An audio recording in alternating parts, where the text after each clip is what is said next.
America Iran पर इसलिए वार कर रहा है क्योंकि वो परमाणु कार्यक्रमों को आगे बढ़ा रहा है।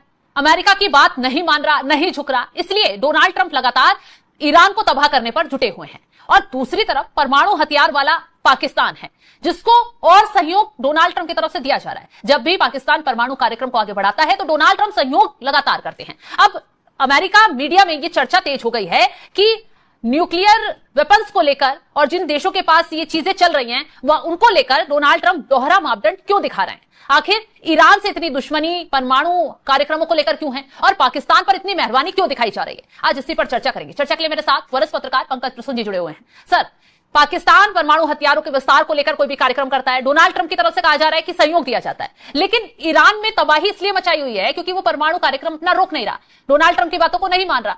आखिर ये दोहरा मापदंड क्यों? दोनों इस्लामिक देश हैं। ये चर्चा हम नहीं कर रहे हैं, ये अमेरिकन मीडिया में चर्चा हो रही है। अमेरिका का सबसे बड़ा खतरा क्या है?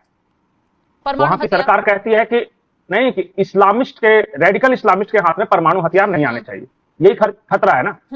और इसी वजह से वो ईरान के खिलाफ युद्ध छेड़े हुए कि हम किसी भी इस्लामिक जो कि रेडिकलाइज्ड हो उसके हाथ में परमाणु हथियार नहीं रहने दे सकते। इसी बात को लेकर लड़ाई है, यही बात है।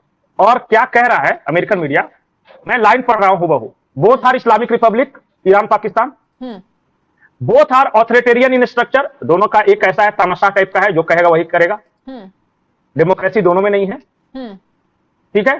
Both have links with transnational terror group, दोनों अपने अपने तरीके के टेरर ग्रुप को एक्सपोर्ट करते हैं। जैसे अगर ईरान हमास को, हिजबुल्लाह को, हुती को करता है, तो पाकिस्तान भी बहुत सारे लोगों को करता है एक्सपोर्ट, लश्कर, हिजबुल, ये सब, ठीक है।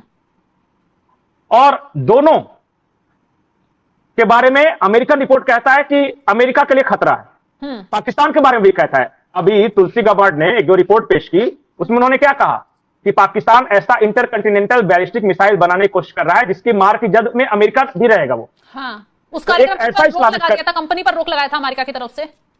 बिल्कुल। तो एक बात बताइए कि जिस देश के पास परमाणु हथियार हो और जिस देश के पास इंटरकंटिनेंटल बैलिस्टिक मिसाइल हो, पहले उस पर बैन लगना चाहिए या उस पर लगना चाहिए जिसके पास मिसाइल अमेरिका तक पहुंचने लायक भी नहीं है और जो सिर्फ अपना परमाणु कार्यक्रम अभी तो उसका पूरा भी नहीं हुआ, न्यूक्लियर बम वो सिर्फ इनरिच कर रहा है। पहले कौन प्रायोरिटी होना चाहिए? पाकिस्तान। तो फिर ऐसा है नहीं। ट्रंप मुनीर को क्या बोलते हैं? My favourite field marshal. और इसको लेके अमेरिकन मीडिया में बहुत तेज चर्चा है, क्या है? और बहुत बहस हो रही है। अब इसका जवाब मैं आपको बताता हूं। रॉथस्चाइल्ड जानते हैं कौन है? कौन है? वो लोग जिन्होंने इजराइल बनाया, जिन्होंने यहूदियों के लिए एक अलग देश बनाया। तो उनसे क्यों शहबाज शरीफ मिल रहे हैं और उनका ये परमाणु हथियारों से क्या लेना देना? अब कहानी असली मुद्दे पर आई है। अभी तो हम इंट्रोडक्शन देख रहे थे। जिन लोगों ने इजराइल बनाया, यहूदियों के लिए एक अलग देश बनाया, उसके साथ पाकिस्तान का प्रधानमंत्री मुलाकात कर रहा है, बोर्ड ऑफ डायरेक्टर्स के साथ मुलाकात कर रहा है। अगर आप रोथस्चाइल्ड के साथ रिश्ते रखते, जो कि स्वयं यहूदी हैं, रोथस्चाइल्ड भी यहूदी हैं। अब उस नैरेटिव का क्या हुआ? पाकिस्तान तो यहूदियों का दुश्मन है जी, हम तो इजराइल को मान्यता नहीं देते जी। पाकिस्तान के पासपोर्ट पे इजराइल नाम का कोई देश ही नहीं, मतलब वो रिकॉग्नाइज ही नहीं करता। अच्छा। जो देश इजराइल को रिकॉग्नाइज नहीं करता, वो देश का प्रधानमंत्री यहूदियों का सबसे बड़ा सिरमौर और इजराइल बनाने वाले के साथ बैठकर क्या कर रही है? वही तो मुलाकात क्यों कर रही है? क्या बात होगा शहबाज शरीफ को इससे? यहीं से कहानी शुरू होती है। पिछले कुछ दिनों में 3-4 स्टेप देखिए। पाकिस्तान में क्रिप्टो को मान्यता दे दी गई है एज ए करेंसी के रूप में, लेकिन किसके क्रिप्टो को मान्यता दी गई है? किसके? सिर्फ डोनाल्ड ट्रंप की प्राइवेट कंपनी वाले क्रिप्टो को। अच्छा। जिसको विटकॉफ और एक और है कुशनर, विटकॉफ और कुशनर जो चला रहे हैं, वो क्या होगा कि अब पाकिस्तानी रुपए की जगह तो उसका इस्तेमाल किया जा सकेगा। पाकिस्तानी रिजर्व बैंक ने कहा है कि अब हम क्रिप्टो को उसी तरह करेंसी के रूप में इस्तेमाल करेंगे जैसे कि पाकिस्तानी करेंसी वो करते हैं, रुपए वो करते हैं। तो पाकिस्तान का पूरा बैंकिंग सिस्टम और पूरा का पूरा फाइनेंस और पैसा किसके पास? ट्रंप की प्राइवेट कंपनी के पास, किसी देश के पास नहीं। समझ रहे इस बात को? हाँ। अब जो ट्रंप का क्रिप्टो का पैसा आएगा, हाँ। और वो रहेगा कहां? वो पाकिस्तान में नहीं रहेगा, वो तो अमेरिकी कंपनी के पास रहेगा ना। अमेरिका के किसी बैंक में वो पैसा रहेगा। हाँ। इसका मतलब पाकिस्तान का पूरा इकोनॉमी जो है अमेरिका का बैंक चलाएगा।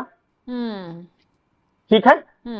अब आइए, ये रोथस्चाइल्ड के पास गए नहीं है, भेजा गया है। रोथस्चाइल्ड के पास जाने का मतलब ही है कि पाकिस्तान अब इजराइल को एक्सेप्ट कर रहा है, रिकॉग्निशन दे रहा है। लेकिन पाकिस्तानी थोड़ी एक्सेप्ट कर रहे हैं। पाकिस्तानियों की औकात है जब वसीम मुनीर और शहबाज शरीफ बोल देंगे तो फिर वो पाकिस्तान में बवाल मचेगा, उसका क्या होगा? कौन बवाल मचाएगा वहां की आर्मी के खिलाफ? इमरान खान ने कोशिश तो की थी, तो क्या हो गया? उससे मार के सबको ठीक कर दिया। वो समझौता करा था पाकिस्तान में, उसका हश्र क्या भुगतने को मिला? वसीम मुनीर, शहबाज शरीफ जानते हैं, चारों तरफ तबाही मची थी, आग लगी थी, हिंसा भड़की थी। ठीक है, हिंसा ही तो भड़काएंगे, 2-4 शहरों में दुकानें ही तो जलाएंगे, लेकिन आर्मी उनको मार पीट कर ठीक ठुकाई करके ठीक कर देगी। वहां की आर्मी से लड़ सकेंगे ये? नहीं, बिल्कुल नहीं। अब मैं बताता हूं, अब मैं आगे की कहानी बता रहा हूं। अब यहां तक तो है कि रोथस्child आ गया है। अब रोथस्child कर क्या रहा है इनके साथ मुलाकात, आप जाके उसको पढ़िए। वो कह रहे हैं कि हम पाकिस्तान में एनर्जी सिनेरियो ठीक करेंगे, यानी वहां जो बिजली का संकट है वो ठीक करेंगे। स्ट्रेटेजिक, ये जो स्ट्रेटेजिक इंफ्रास्ट्रक्चर वो करेंगे, और हम इसी तरह पाकिस्तान के अंदर बड़े पैमाने पर इन्वेस्टमेंट करेंगे। बताइए, यहूदी पाकिस्तान के अंदर इन्वेस्ट करेगा और स्ट्रेटेजिक स्ट्रक्चर और एनर्जी इंफ्रास्ट्रक्चर में इन्वेस्ट करेगा, पाकिस्तान से बाहर जा सकेगा इससे कभी भी? बिल्कुल नहीं। मतलब पाकिस्तान के जो मेन ढांचे हैं अब उसमें इजराइल का कब्जा रहेगा, इनडायरेक्टली यहूदियों का कब्जा रहेगा और ट्रंप का कब्जा रहेगा। और इसके बाद होगा क्या पता है? क्या होगा? पाकिस्तान अब्राहम अकॉर्ड का सदस्य बनेगा। अब्राहम अकॉर्ड उसको कहते हैं कि जिन मुस्लिम देशों ने इजराइल को मान्यता दे दी है, तो पाकिस्तान मान्यता दे देगा इजराइल को। और जो पाकिस्तान का पूरा फाइनेंस जो अमेरिका के कब्जे में रहेगा, इसको क्या बोलते हैं पता है? कॉलोनाइजेशन। एक कॉलोनी की तरह रहेगा पाकिस्तान, अमेरिका की कॉलोनी की तरह। जो कर रहा है ना कि अमेरिका, जो पाकिस्तान का पूरा का फाइनेंशियल स्ट्रक्चर ट्रंप के कब्जे में रहेगा, इसको कहते हैं कॉलोनाइजेशन। जैसे ईस्ट इंडिया कंपनी ने किया था कि विक्टोरिया कॉइन चलता था भारत में, उसी तरह ट्रंप कॉइन चलेगा पाकिस्तान में। क्रिप्टो कॉइन है वो, पर है तो वही स्थिति। बिल्कुल। तो मुनीर और शहबाज ने इनडायरेक्टली पाकिस्तान को बेच दिया यहूदियों के हाथों और ट्रंप के हाथों। और इसीलिए डोनाल्ड ट्रंप मेहरबान नजर आ रहे हैं पाकिस्तान पे, क्योंकि अभी मिडिल ईस्ट में जो आग लगी है, देखा कैसे पाकिस्तान को हीरो बनाया जा रहा है। बार बार पाकिस्तान, डोनाल्ड ट्रंप सामने आते हैं, हीरो मुनीर को बोलते हैं, शहबाज शरीफ की तारीफ करते हैं। यही कारण है क्या? एक और, ये तो इतना तो आप समझ गए। हाँ। अभी जिन जिन देशों से कर्जा लिया है, जैसे यूएई ने क्या किया? कर्जे के बदले फौजी फाउंडेशन के शेयर्स खरीद लिए। फौजी फाउंडेशन क्या है पता है? पाकिस्तानी आर्मी का जो बिजनेस स्ट्रक्चर है, जो कंपनी है जो कि पाकिस्तानी आर्मी चलाती है, उसका शेयर किसके पास है? यूएई के पास। अच्छा, यूएई ने तो लेकिन अपना कर्ज मांग लिया था ना, डेडलाइन जारी की थी। जैसे कि 6 बिलियन था, 2-2 बिलियन करके मांग रहा है। तो पहले 2 बिलियन के शेयर खरीद ले, मांग ही इसलिए रहा है, अभी फिर दबाव बना रहा है। पैसे कहां से देगा? फिर से फौजी फाउंडेशन के और शेयर बेचो। तो पाकिस्तानी आर्मी का जो इकोनॉमी है वो किसके हाथ में रहेगा? यूएई या सऊदी। ये तो बेचेंगे कोई गल्फ कंट्रीज को ही ना। ये यूएई, सऊदी सब कौन है? अब्राहम अकॉर्ड साइन कर चुके हैं, इजराइल को मान्यता दे चुके हैं। तो पाकिस्तानी आर्मी को भी झक मार के पाकिस्तान को इजराइल को मान्यता देनी होगी। ऐसे बनाया जाता है गुलाम। जो तरीका है वही है। और रोथस्child जो आ रही है ना, ये इतनी बड़ी कंपनी है। देखिए, वो ब्लैकस्टोन को भी दे सकता था, जो कि पूरी दुनिया को फाइनेंस करता है, लेकिन रोथस्child का महत्व ही ऐसे है कि इसने इजराइल बनाया है, इसका ये अपना पेट कंट्री है वो, और तुम उसको मान्यता नहीं दोगे तो हम करेंगे क्या? तुमको व्यापार में ऐसा जकड़ लेंगे कि तुमको मान्यता तो देना ही होगा, और मान्यता ही नहीं दोगे, यहाँ पर तो यहूदियों की तरफ से लड़ोगे भी। कह तो रहा था इजराइल क्लियर कि किसी भी इस्लामिक देश के पास हम परमाणु हथियार बर्दाश्त नहीं कर सकते, तो फिर इजराइल ये व्यापार वाले रास्ते पर कैसे आ गया? इजराइल, देखिए आपको बताता हूं, परमाणु हथियार बर्बाद करने के 2 तरीके हैं। या तो उस देश पर आक्रमण कर दो, और या फिर उस देश को ऐसी तरह अपने गुलाम बना लो कि जब व्यापार इसके पास रहेगा, यहूदी के पास, उसका फौजी फाउंडेशन यहूदियों के पास रहेगा, इसका जो करेंसी चलेगा वो डोनाल्ड ट्रंप का चलेगा, तो वो तो उनके हाथ में आ गया ना। अब जिस दिन चाहेंगे बोलेंगे कि यार तुम्हारा न्यूक्लियर अब क्या करेगा, वो हमारा न्यूक्लियर है, बैठा देंगे अपने सैनिक वहां पे कि बिना अमेरिका के परमिशन के आप हथियार क्या, एक मिसाइल भी नहीं चला सकते, न्यूक्लियर छोड़ दो। सही कहा आपने। तो इनडायरेक्टली तो इसलिए मैं बार बार बोलता हूं कि वसीम मुनीर आखिरी फील्ड मार्शल होगा, और पाकिस्तान के गुलामी की प्रक्रिया शुरू हो चुकी है। बिल्कुल। तो जो जानकारी, और जानबूझ के जो यहूदी और जो अमेरिकन या यहूदी पाकिस्तान को जिंदा रखेंगे। क्यों जिंदा रखेंगे हमेशा? क्योंकि बगल में चाइना और इंडिया है, ये दोनों कंपटीटर हैं अमेरिका फायदा उठाने के लिए। तो इनको काउंटर करने के लिए वो एक जिंदा रहना जरूरी है उस देश को।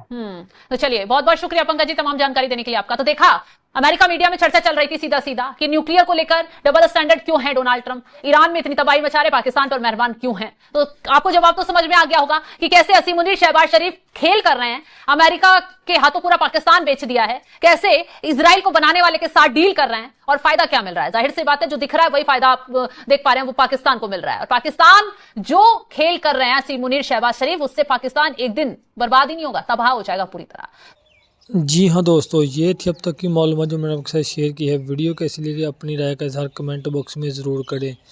अगर आप भारतीय मीडिया के रिएक्शन देखना और सुनना पसंद करते हैं तो चैनल को सब्सक्राइब करें, ताकि इस तरह की इन्फॉर्मेटिव वीडियो अब तक बर वक्त पहुँच रहे। जैसे कोई नई मालूमात है तो मैं आपके साथ ज़रूर शेयर करूँगा। हाज़िर होते हैं नई वीडियो के साथ, नई अपडेट के साथ। नेक्स्ट वीडियो दीजिए इजाज़त। अल्लाह हाफिज़।